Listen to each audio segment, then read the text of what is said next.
Hey friends, we are going to annihilate fungus gnats. I am so sick of them. I'm pretty sure they took out all 3 of my cabbage seedlings. Nothing else, I don't think, but the cabbage seedlings are gone. Bummer. So we're going to try this. This is recommended to me by Brian Siebert at Brian's Garden. He said it worked wonders for him. So it's called Mosquito Bit. Right here on the back side, I don't know if it'll focus for you, but it's how to kill a fungus gnat larva. So the fungus gnats, I think, that are currently here won't die from it, but all their spawn will. We're going to put this down once a week for 3 weeks, I think, and I'll show you how we did it. I've done 2 applications. I've seen a lot less fungus gnats, like no new ones popping up is what I'm thinking.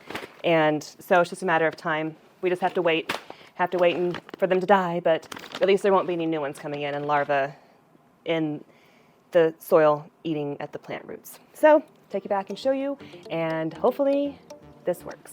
Here's the bag of mosquito bits. You can see it says control fungus gnat larva on the front, and then there's this little section on the back that tells us what to do.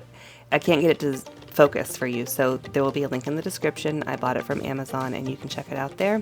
Basically just once a week for 3 weeks, I believe is what it said. And this is what we do here. We add 4 tablespoons of mosquito bits into 1 gallon of water. We mix it up and let it sit for 30 minutes. And then we strain the bits out.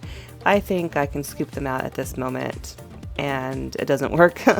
I find that out real quick. It's not going to work because some are sinking and some are floating.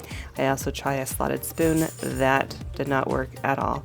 So this is the easiest way. Find my strainer, pour it into a bowl, and then pour it from the bowl back into the pitcher, because then the pitcher is easier to pour into the watering container with the skinny spout. That way I can water more easily and controlled without flooding or damaging any of the little seedlings. And so we're going to pour it over the top. We're going to top water everything because that's where the fungus gnat larvae are. And I am showing you that now pretty heavily. And I just show you a few trays because it would kind of get boring to watch me do all the trays. And I have more trays now in this moment than when I was making the video. So I use about 3 or 4 gallons of this mixture each week. And we can't forget the peace lily. There's a whole lot in the peace lily. And I do the peace lily more heavily on the 2nd and 3rd application than I did on this one.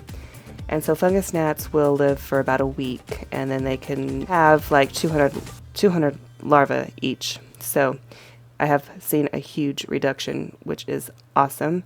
But of course, not all of them will get killed. So we just have to keep trying once a week until they're all annihilated. So that's what we did. Fingers crossed. One thing to think about. So I like to garden organically outside, but inside these little containers, it's not going to matter what we put in them, because it's not going to be in the fruit that the plant gives us, because by the time we put it outside, then it'll grow and flower and fruit. This will dissipate or be diluted, washed away, and I'm not worried about using something that's not organic. So that's why I'm good with using this inside. So just keep that in mind. It's whatever you're comfortable with, but I feel like it's not something worrisome. So I will see you later. Have a wonderful day, and feel free to like and subscribe. Bye.